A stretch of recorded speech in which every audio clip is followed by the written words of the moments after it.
চট্টগ্রামের মিরসরায় রাজনৈতিক কোন্দল, উত্তেজনা আর এক ভয়াবহ রাত। একের পর এক উত্তেজনার মাঝেই প্রাণ হারালো মাত্র ২৫ বছরের এক যুবক, গাজী তাহমিদ খান। বন্ধুরা, আজ যে ঘটনাটি আপনাদের সামনে তুলে ধরছি, এটি শুধু একটি খবর নয়, একটি পরিবারের স্বপ্ন ভেঙে যাওয়ার গল্প। পুরো ঘটনাটি জানতে ভিডিওটি শেষ পর্যন্ত দেখুন, আর এমন গুরুত্বপূর্ণ খবর পেতে ক্ল্যারি নিউজের সঙ্গে থাকুন।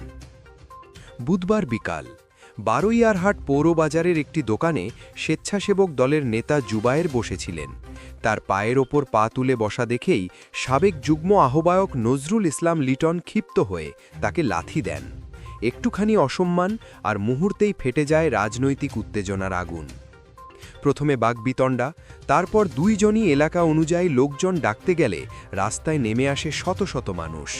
জামালপুর বনাম হিঙ্গুলি, একই দলের দুই পক্ষ মুখোমুখি দাঁড়িয়ে যায়। বাজারের পরিবেশ মুহূর্তেই উত্তপ্ত হয়ে ওঠে। হাতাহাতি, ধাওয়া পাল্টা ধাওয়া, মারামারি, সব কিছু মিলিয়ে অবস্থার অবনতি ঘটে দ্রুত।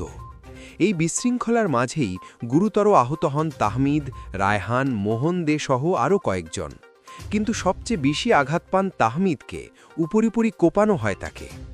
দ্রুত তাকে বারৈয়ারহাট মেডিকেল সেন্টারে নেওয়া হয়। সেখান থেকে উপজেলা স্বাস্থ্য কমপ্লেক্স, অবস্থা আরও খারাপ হলে নিয়ে যাওয়া হয় চট্টগ্রাম মেডিকেল কলেজ হাসপাতালে। কিন্তু সব চেষ্টা ব্যর্থ হয়। রাত ১২টার দিকে চিকিৎসাধীন অবস্থায় শেষ নিঃশ্বাস ত্যাগ করেন ২৫ বছরের তরুণ তাহমিদ।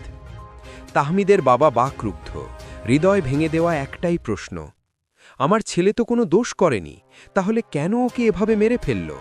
তিনি আরও বলেন, যদি দোষ করত আমি বিচার করতাম, কিন্তু এভাবে আমার ছেলেকে কুপিয়ে হত্যা, এর বিচার চাই।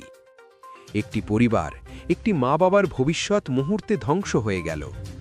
জোরারগঞ্জ থানার ওসি কাজী নাজমুল হক জানিয়েছেন, এটি মূলত জুনিয়র সিনিয়র দ্বন্দ্ব থেকে সৃষ্টি হওয়া সংঘর্ষ। দুই পক্ষই একই দলের বিএনপির গ্রুপের। তাহমিদের লাশ চমেকে ময়নাতদন্ত শেষে পরিবারকে হস্তান্তর করা হবে। এখনও পর্যন্ত কোনো মামলা হয়নি, তদন্ত চলছে।